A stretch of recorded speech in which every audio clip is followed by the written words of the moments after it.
कानपुर को गुटखा पान मसाले का एक बहुत बड़ा केंद्र कहा जाता, मगर अब ये केंद्र धीरे धीरे पूरी तरीके से अपने खात्मे की ओर है। ऐसा हम इसलिए कह रहे हैं कि सरकारी एजेंसियां लगातार गुटखा मालिकों पर नए नए नियम थोप पर उनको परेशान करने का काम कर रहे थे, जिसकी वजह से अब तमाम जो फैक्ट्रियां कानपुर से पलायन कर चुके हैं।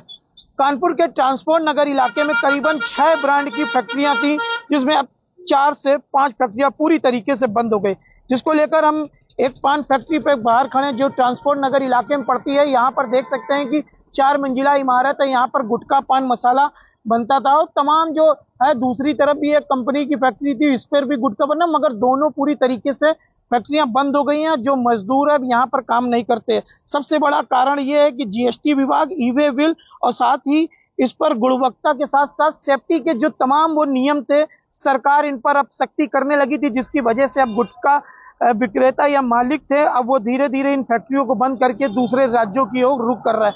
कहीं ना कहीं इन फैक्ट्रियों को बंद हो जाने के बाद जो रोजगार है वो कहीं ना कहीं लोगों के लिए मुसीबत बनेगी, क्योंकि इन फैक्ट्रियों में करीबन लाखों की संख्या में मजदूर काम करता था और साथ ही इस गुटखे के भी अब रेट बढ़ेंगे।